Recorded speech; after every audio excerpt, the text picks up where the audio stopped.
Nesse momento de escola, avançamos há muitos meses nas cartas do Novo Testamento, até que chegamos ao livro do Apocalipse, há mais ou menos um mês atrás, ou pouco mais. A gente tem feito aqui na escola um tipo de didática, tentando abrir os livros da Bíblia, lendo com calma, tentando ler e absorver como se fosse a primeira vez. Eu já disse isso antes, tem pessoas que me perguntam: poxa pastor, qual livro você está usando, qual material? E a verdade, irmãos, é só esse material aqui mesmo, né? Tentando pensar o seguinte: às vezes a gente se arma tanto com conteúdos que a gente coloca a Bíblia em um segundo plano. É o perigo de toda pessoa que estuda. Eu digo assim: quero estudar um assunto bíblico. Aí antes de pensar em ler a Bíblia, eu já penso em arrumar um livro que fala do assunto. E aí eu leio aquilo e a Bíblia mesmo não, né?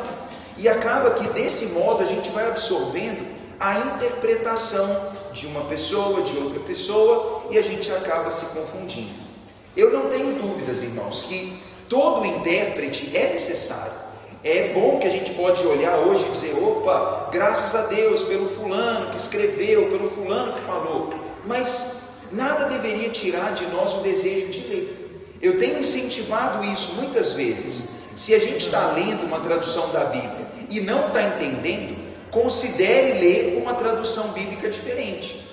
Quem é cristão de longa data geralmente fala: não, Bíblia é revista e corrigida, é revista atualizada, linguagem de hoje, versão transformadora, Bíblia viva, que é isso? Nada disso. Mas às vezes tem gente que está desmotivado porque não está lendo algo que é acessível, né? Eu nem estou falando da interpretação, estou falando só do texto mesmo.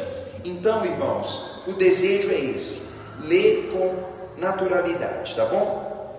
O livro do Apocalipse, eu já repeti muitas vezes, ele é carregado de simbolismo. E nós precisamos abrir o Apocalipse pensando em três perspectivas. A gente vai ler o livro e vai dizer: tudo é literal. Nós vamos abrir o livro e dizer: tudo é simbólico.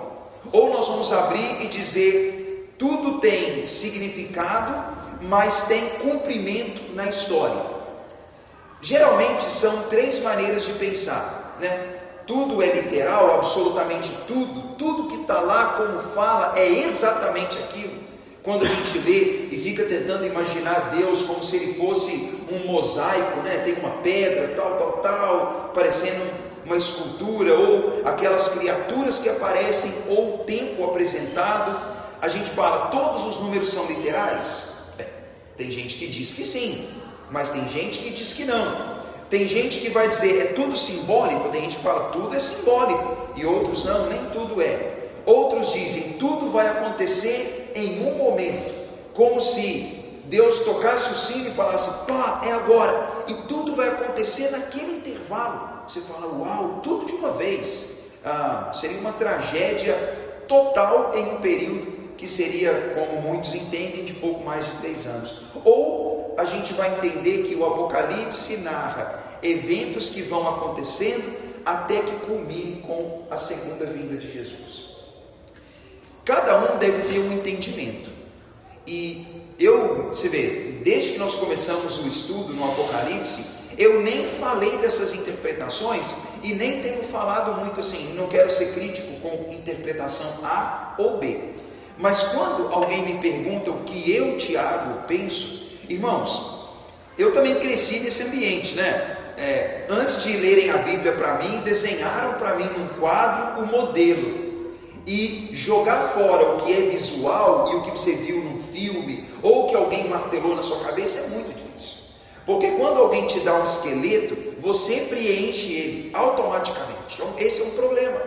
Por isso que bom seria se a gente lesse a Bíblia sem nenhuma influência externa, né? Eu fico imaginando: imagina um fulano de tal, está lá numa ilha, opa, achei uma Bíblia, não tem ninguém lá, nem teólogo A, nem B, nem pentecostal, nem não pentecostal, nem calvinista, nem arminiano, nem pré-tribulacionista, nem amilenista, nem ninguém, e o fulano só lesse a Bíblia, sem ninguém, para ventar na cabeça dele uma ideia, que macula a sua interpretação. Eu falei: esse cara ia se dar muito bem. Ele falou: beleza, que palavra sem controvérsia, né?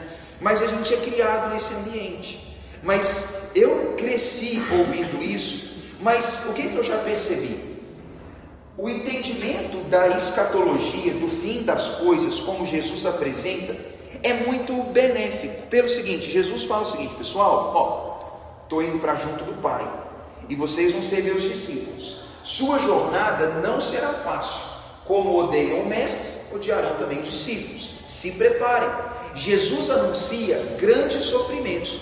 O sermão escatológico que está em Mateus 24 em diante, Jesus fala ali profeticamente de coisas que aconteceriam em um futuro próximo e em um futuro mais distante.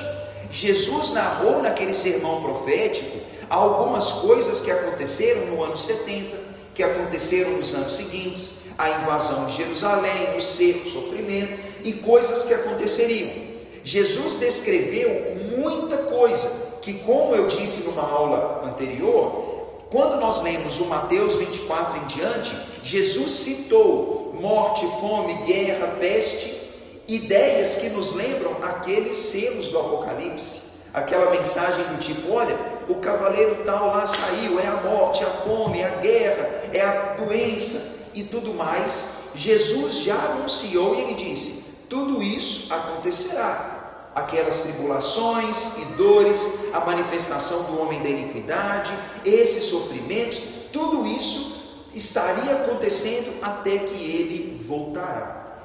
O que Jesus diz, na minha opinião, irmãos, e talvez ele não tenha dado todos os detalhes, como Paulo deu aos Tessalonicenses, como João deu no Apocalipse, Jesus fala: vocês vão me seguir em tempos angustiosos, joio e trigo juntos, em um momento de tribulação, mas eu voltarei, e quando eu voltar, vocês serão recolhidos. A escatologia de Jesus é a escatologia mais simples, ou seja, se preparem até que eu volto, e durante esse tempo, as tribulações, as dores, as angústias virão, e é por isso que ele diz: é na perseverança que vocês ganharão a alma. E assim é o que Jesus disse. Então, aqueles cristãos foram treinados a saber que no curso da história as coisas aconteceriam. Mas aí vem João e ele escreveu o Apocalipse, as visões que ele teve durante o seu aprisionamento na ilha de Patmos. E ele escreveu, irmãos, em uma linguagem bastante figurada, né? Imagine, no texto bíblico, não é só Apocalipse que tem essa linguagem. Ezequiel tem, Zacarias tem, livros que têm a chamada linguagem apocalíptica, linguagem que fala do futuro, de coisas que estão fora do nosso campo aqui. Porque imagine, se alguém falar do futuro, ele terá dificuldade de descrever as coisas, e talvez ele não tenha nem ciência, né? Então Deus dá ali, por meio do que ele pode expressar, algo relativo a um tempo à frente do dele. Em tudo isso, irmãos, que eu falei, eu não quero dizer que você deve jogar fora o seu entendimento, mas quero te incentivar: abra, leia, entenda, procure entender da melhor maneira possível. Mas se você passar pelo Apocalipse entendendo que Deus está nos preparando para um caos político, social, econômico, ambiental, para uma igreja que fracassa, para uma religião que se corrompe com um sistema mundano e pecaminoso, como aquela meretriz que monta na besta nesse sistema mundano carnal, é como se a Bíblia tivesse enchendo mais aquela afirmação de Paulo. Estão dizendo que Jesus já veio, mas não veio. Ele não virá enquanto não houver a apostasia e a manifestação do homem da iniquidade.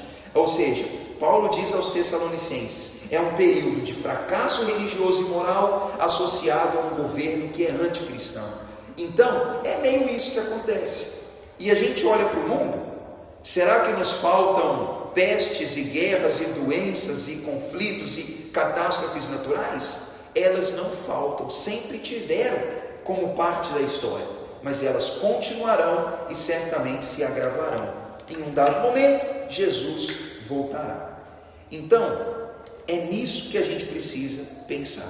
E Apocalipse fala desses assuntos, tá bom, irmãos? A gente já viu até aqui cartas às igrejas, os juízos de Jesus abrindo o tal livro dos selos, falou de mortes e sofrimentos, e hoje, no nosso texto em Apocalipse, você pode abrir sua Bíblia comigo em Apocalipse capítulo 8. A gente leu na semana passada, né, a visão tão maravilhosa que João teve dos salvos na companhia de Deus. Gente de todo lugar, tribo, língua, nação, cultura, judeus e não judeus, todos diante de Cristo. E uma coisa, irmãos, que é interessante em Apocalipse 7, você pode ficar no 8 aberto, quando é feita a pergunta de onde eles estão vindo, é interessante, né? Um dos anciãos tomou a palavra e disse: estes que se vestem de branco, quem são e de onde vieram? Então a resposta vem: são os que vêm da grande tribulação, são os que foram lavados no sangue do Cordeiro. Interessante que João vê a comunidade salva, o povo que está junto de Deus, pessoas que vieram da tribulação. Tem gente que vai dizer: tá, pastor, isso aqui são os que vieram da grande tribulação, daquele período de 7 anos. Embora outros dizem que naquele tempo não tem chance de salvação, o trem se embanana mais. Mas o fato é, o povo de Deus que está sendo salvo, que está sendo lavado, é um povo que está sendo tirado desse mundo perverso, dessa perdição. Cristo disse: o Filho do Homem veio buscar e salvar o perdido, pegar a ovelha perdida e lavá-la e redimi-la. Então, eu vejo que há muitos cristãos que dizem assim: Deus me poupará da tribulação, Deus não vai deixar a sua igreja passar pela tribulação, porque Deus poupa a igreja. Irmãos, eu insisto nisso, né? Eu respeito, mas a igreja muitas vezes ela é alimentada com uma ideia de conforto que não é sustentada pela palavra. A Bíblia nunca diz que cristão nenhum foi poupado do sofrimento. A verdade, a gente é como uma pedra de ouro que é colocada propositalmente no fogo para ser apurado, né? Então a tribulação acaba sendo um meio. Mas, diferentemente da tribulação para o ímpio, a tribulação para o salvo é uma tribulação em paz com Deus. É diferente, não é verdade? Aquele que não tem Deus no meio disso tudo, para ele tudo é perdição. E para nós é experiência com Deus enquanto a gente está indo para a sua companhia. Sei lá, João usou muito a ideia do paralelo com o Antigo Testamento, especialmente com o livro do Êxodo. Castigos do Apocalipse lembram muito as pragas do Egito. As pragas vieram sobre a terra, mas Deus estava cuidando do seu povo. Então a gente precisa pensar nisso também. Apocalipse 7, irmãos, capítulo 8, versículo 1. A palavra do nosso Deus diz assim: quando o Cordeiro abriu o 7º e último selo, houve um silêncio no céu por cerca de meia hora. Então eu vi os 7 anjos que se acham em pé diante de Deus. A eles foram dadas trombetas, e veio outro e ficou em pé ao lado do altar com um incensário de ouro, e foi-lhe dado muito incenso para oferecê-lo com as orações dos santos sobre o altar de ouro que se acha diante do trono. E da mão do anjo subiu até a presença de Deus a fumaça do incenso com as orações dos santos, e o anjo tomou o incensário, encheu do fogo do altar e o lançou na terra. E houve trovões e vozes e relâmpagos. Então os 7 anjos que tinham as 7 trombetas se prepararam para tocar. Uma pausa, irmãos. A ideia do incenso com as orações dos santos já apareceu nos capítulos anteriores. João está dizendo o seguinte: as orações dos santos, o pedido de justiça. Até quando, Senhor? Até quando não fará justiça? O povo de Deus historicamente clamava: até quando o Senhor não vai vingar os teus santos que foram torturados e martirizados? E aqui João está narrando o momento em que as orações são atendidas. Aquelas orações pelo dia de Deus, pelo juízo, pela justiça de Deus, esse dia chega. E João narra dizendo o seguinte: aqueles que estão a serviço de Deus estão ali prontos a executar suas ordens, mas ali há esse anjo que nesse gesto simbólico de trazer à tona as orações e o cumprimento da justiça de Deus, ele vai dar início a tudo isso. Ou seja, aquilo que é tão longamente esperado, chega esse dia. Ou seja, chegou. E agora começarão mais anúncios de sofrimento. Já apareceram 6 selos, o 7º selo abriu as trombetas e aqui nós chegamos na primeira. Veja, tragédias naturais. Apocalipse 8:7 diz: o primeiro anjo tocou a trombeta, é como um sinal de início, uma declaração que vem à tona. Ele tocou a trombeta e houve chuva de pedras, saraiva e fogo de mistura com sangue, e foram atirados à terra. Foi então queimada a terça parte da terra, das árvores e também de toda erva verde. Imagine, irmãos, está falando de chuva de pedras, está falando de catástrofe, assim, coisa que vem do céu.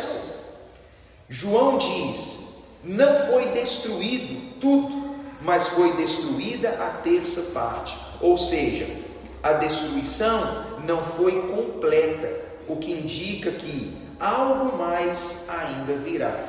Isso lembra uma das punições na terra do Egito, quando Deus manda a chuva de pedras. Ou seja, esse tipo de juízo é sempre assustador. Imaginar o seguinte: olha, caindo do céu tempestade, e são raios, e não são apenas as gotas de chuva, mas é aquela tragédia mesmo, assim, aquela chuva, aquela coisa horrorosa, com pedras, e realmente aquele cenário bastante apavorante. E João diz: a terra foi afetada por uma tragédia que vem do céu, uma tragédia climática. No versículo 8, ele continua: o segundo anjo tocou a trombeta, e como uma grande montanha ardendo, que logo faz a gente pensar em um vulcão ou em um meteoro, não sei, foi atirada ao mar, cuja terça parte se tornou em sangue, e morreu a terça parte da criação que tinha vida existente no mar, e foi destruída também a terça parte das embarcações. Ou seja, uma tragédia que afeta as águas e que destrói parte da vida marinha, e também destrói as embarcações e aqueles que dali tiram realmente sua vida. Quando fala, uma montanha ardendo, a gente fica pensando: o que seria isso, É um vulcão? É um meteoro? É algo que cai? É algo que está ali? Mas a impressão clara que tem João narra a destruição no mar. E quando fala, irmão, sobre a ideia de ter virado sangue, traz aquela ideia clara de que traz morte, de que traz a destruição da vida. Na cultura antiga, a ideia do sangue é totalmente atrelada à ideia da vida. Então, quando você vê o sangue, é como se você estivesse presenciando a morte, de fato, Então veja, algo que vem no clima, na chuva, agora também está falando da destruição da vida marinha. No versículo 10 continua falando: o terceiro anjo tocou a trombeta e caiu do céu sobre a terça parte dos rios e sobre as fontes das águas uma grande estrela ardendo como tocha. Aí parece mais, como se fosse meteoro, se fosse o caso, mas aqui nem precisa ser isso. O nome dela é Absinto, e a terça parte das águas se tornou em absinto, e muitos dos homens morreram por causa dessas águas, porque se tornaram amargas. Ou seja, absinto é uma substância extremamente amarga. E quando fala que algo desse tipo foi colocado na água, é como se a água tivesse se tornado imprópria. Estava lendo alguns tradutores, alguns intérpretes, eles vão dizer o seguinte: isso é uma tragédia nuclear, por exemplo, onde uma contaminação da água torna a água imprópria para o consumo. E de fato, irmãos, imagina isso, tempestades mortais, imagine erupções vulcânicas e quedas de meteoros e coisas desse tipo, imagine a água contaminada. Tudo isso faz bastante sentido no contexto que a gente vive, É claro que quando a mídia fala que viu, Sei lá, um meteoro, um cometa, um asteroide passando perto da Terra, né? Perto assim, né? Perto em astronomia é imensamente longe, né? Mas sempre fala, vai passar, pode cair. A gente vive essa ameaça nuclear constante, né? Essa coisa de doenças e tragédias químicas, ou essas tempestades horrorosas que acontecem. A gente pensa nos tsunamis, a gente pensa nas tragédias, a gente mesmo pode se lembrar aqui em Carandaí, 2009, né? Aquela chuva de pedras como laranja, assim mais ou menos, né? Caindo do céu e amassando, quebrando tudo, e a gente fica pensando como a vida é frágil. Quando a natureza entra em colapso, isso afeta completamente a nossa vida.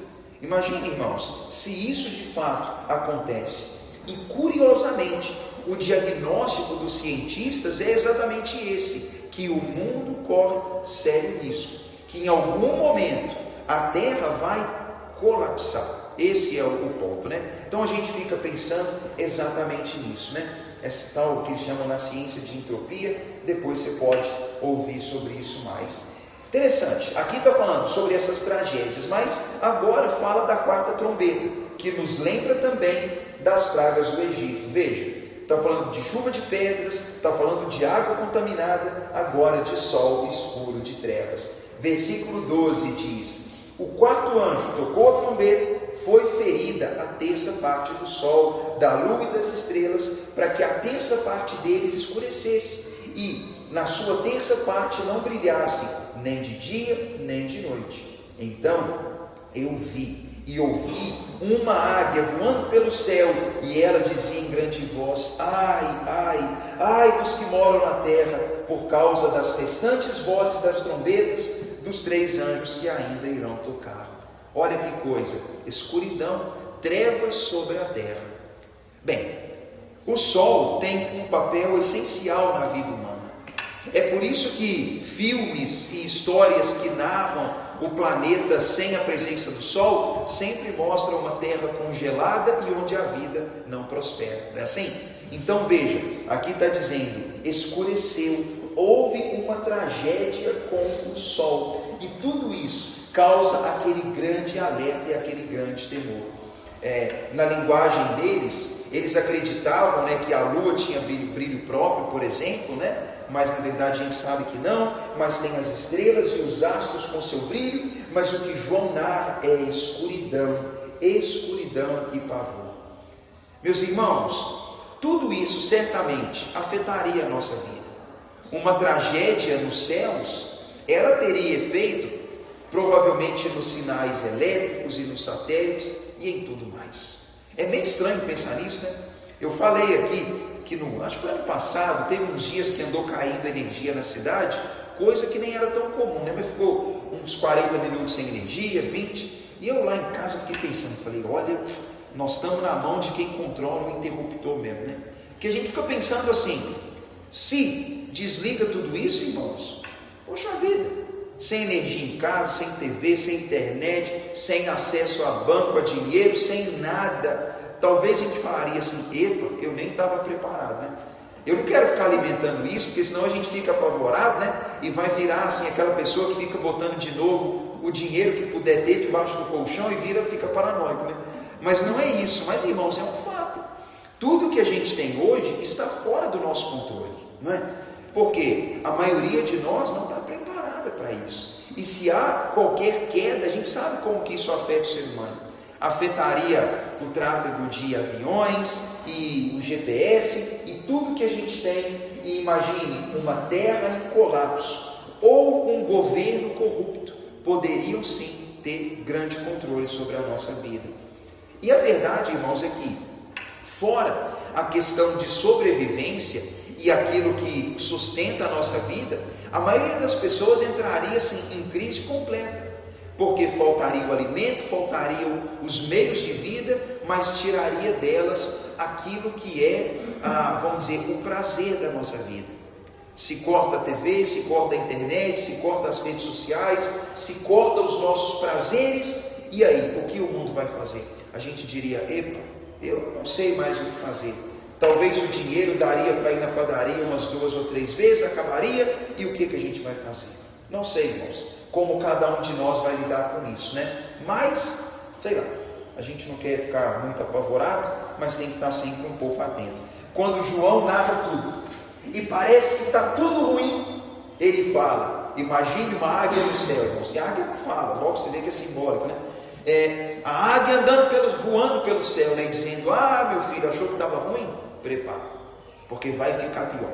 Se as 4 coisas já foram dolorosas, as próximas são duras. Uma coisa que é narrada aqui, que diz, ai dos que moram na terra.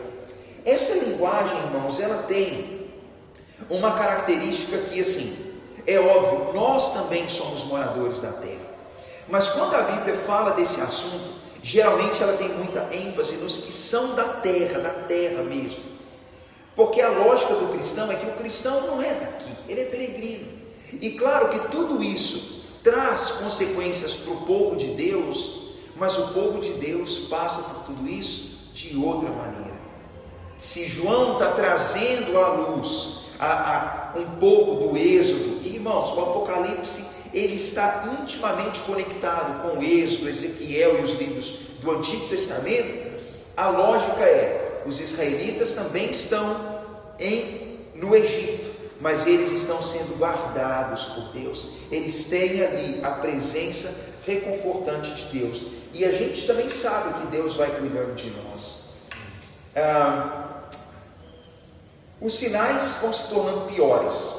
João descreveu tragédias na natureza, mas agora ele vai narrar algo que é diferente de tudo isso. Capítulo 9, irmãos, vamos vendo um pouco mais?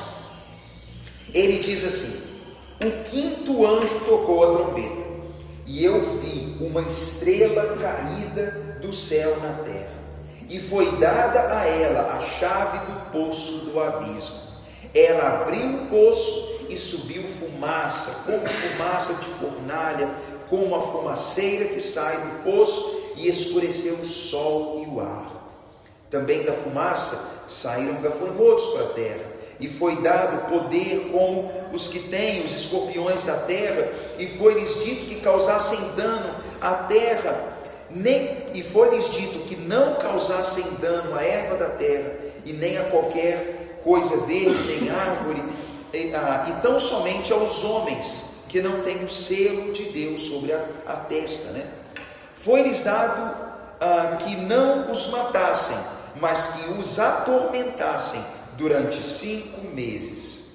E o seu tormento era como o tormento de escorpiões quando ferem alguém. Naqueles dias, os homens buscarão a morte e não encontrarão.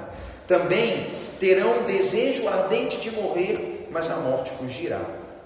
O aspecto dos gafanhotos era semelhante a cavalos de guerra. Na sua cabeça havia como que coroas de ouro, e o seu rosto era como o rosto de homem. Tinham também cabelos como cabelos de mulher, e dentes como de leão. Couraças como de ferro, o barulho das asas como o barulho de muitos carros e cavalos quando estão na luta. Tinham ainda cauda de escorpião e ferrão. Da cauda tinham poder para causar dano por 5 meses. Tinham sobre eles como seu rei o anjo do abismo, cujo nome em hebraico é Abaddon e em grego Apólion. O primeiro aio passou, eis que depois destas coisas ainda vêm outros 2. Curioso, né, irmãos? O modo como João descreve isso aqui, né? Estrela que cai e criaturas que aparecem.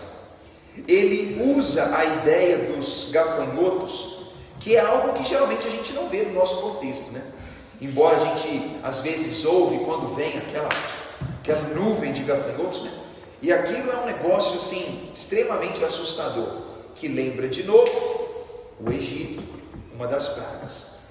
Os gafanhotos geralmente têm um ciclo de vida de 5 meses, e eles geralmente atuam naquele período seco nessa região, que geralmente também 5 meses.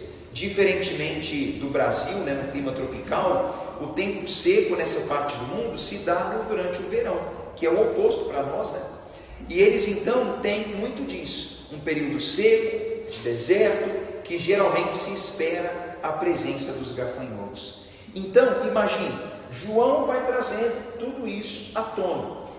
Porque é claro que não são gafanhotos, e nem gafanhotos com cara de homem, for velocidade de cavalo, nem cauda de escorpião, Deus que livre, né, criatura feia dessa, mas ao que tudo aqui, meus irmãos, indica, é uma opressão, uma atuação de seres infernais e diabólicos que trabalham que trabalham com a destruição que é própria de Satanás.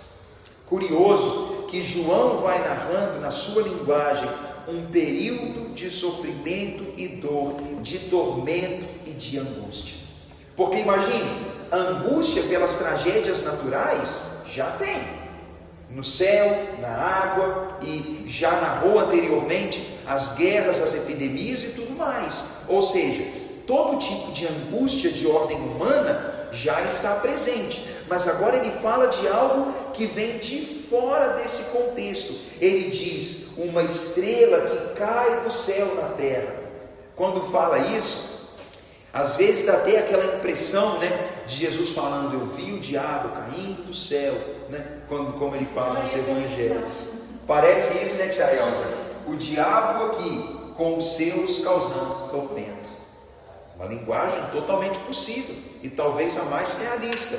O inimigo das nossas almas, infelizmente, atormentando os homens e oprimindo com os seus. Esse abismo aí é o lugar onde que Deus aprisiona os demônios. Isso aí. A gente lembra que quando Jesus está fazendo um exorcismo, né, tem demônios ali que falam, não nos mande para o abismo, né? E o livro de Judas também fala, né, que tem anjos presos em abismo, aguardando o dia do juízo. E a gente fica se perguntando, será que esses que estão presos vão ser soltos? Se é que já não tem demônio demais, né? E precisaria de mais socorro. Mas, então assim, falando que esse poder infernal e diabólico trabalhando e causando sofrimento aos homens.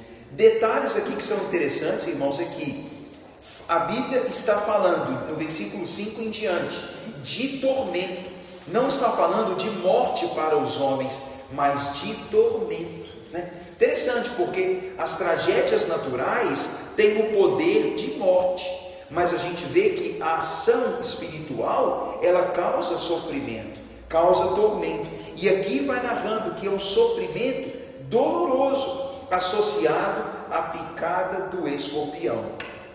Então, a gente vê aqui que vai dizendo, né? Os homens vão desejar a morte, mas não vão conseguir. Ou seja, uma angústia profunda, opressão, uma dor, um sofrimento, uma angústia grande e aquilo que é mais traumático, que às vezes há quem diga que pior que a morte é o desejo de morrer e não ser capaz. Está em agonia, em sofrimento e a morte não vir, né? É o que vai ser narrado também mais para frente no Apocalipse, né? Em outras partes que os homens vão dizer, Deus, joga uma montanha sobre mim para eu morrer, e a morte não vem e não vem. Ou seja, os homens em angústia e tormento e não sendo capazes de escapar. Em tudo isso, irmãos, o que João narra são esses os agentes da destruição. Quando fala de Abaddon, de Apolion, está falando exatamente esse, aquele que é das trevas, que é juiz, que traz sofrimento e castigo. E a gente percebe, irmãos, que é um contraste, porque a obra de Cristo, ela derrota o inimigo das nossas almas. O fato hoje o diabo atua, ele anda em derredor, ele está por aí, está atormentando pessoas. Sim, o ministério da igreja já provou isso, né? O ministério atual da igreja, o livro de Atos narra que sim, o diabo está atuando, mas o próprio Jesus já nos deixou claro que o diabo é um derrotado, né? Ele é vencido, tanto que ele é derrotado pela autoridade que Cristo dá à igreja, e assim a igreja atua contra as trevas. Mas o fato irmãos, o inimigo está por aí, atormentando, perturbando. Quando a gente olha os evangelhos, a gente vê pessoas que são acometidas de muita coisa ruim, até pela ação espiritual. É uma pessoa que está encurvada, é outro que tem uma doença, é outro que tem a mudez, e a gente olha Jesus tratando ali o gadareno, e ao longo das histórias bíblicas a gente vê como que o aspecto espiritual, ele tem de fato um grande efeito na vida das pessoas. Quando a gente lembra daquele gadareno, a gente pensa, nossa, que pessoa atormentada, que vive uma vida realmente horrível. Bem, João não descreve completamente como é tudo isso, mas aqui o que se tem, irmãos, e é o que eu acho que a gente pode extrair do texto, é a certeza de que um grande número de agentes de sofrimento, trazendo sofrimento aos homens e à humanidade, profunda angústia, um exército bem coordenado que trabalha e que atua. E Paulo bem disse, o mistério da iniquidade opera, sim, está operando. A gente vê que Satanás, ele tem os seus e eles trabalham para o sofrimento da terra. Bem, ele pode tentar atacar o povo de Deus, mas graças a Deus, irmãos, que o povo de Deus tem o Espírito de Deus. Aquele que é de Deus, Deus o guarda, e o maligno não lhe toca. Mas está selado. A ideia do selo que está na testa, né? Não tem selo na testa, mas tem um Espírito dentro de nós, que, pensando na ideia da testa, da mente, do governo e da direção, o Espírito de Deus está dentro de nós, nos governando e nos dirigindo. Graças a Deus por isso. Mas e o mundo sem Deus? Bem, é dirigido pela influência do diabo, e o diabo, ele é um sedutor enganador, mas ele é cruel, porque ao mesmo tempo que a oferta do diabo é sedutora, ela é realmente destrutiva e não prazerosa. E é por isso que as pessoas que vivem sob a influência do mal acabam que sofrem. E sinceramente, irmãos, quando a gente fala sobre a influência do mal, a gente não precisa pensar exclusivamente em possessão demoníaca. Isso é algo muito extremo, que não é comum assim, né? Eu sei que tem gente que toda hora fala, o fulano vive assim, ele tem demônio, né? Bem, às vezes quando fala tem demônio, parece que a pessoa está cheia de demônio dentro dela, né? Acho que é demais, né? Não é assim também, mas é fato que acontece, mas que existe opressão, que existe esse assédio, essa falta de paz, o medo.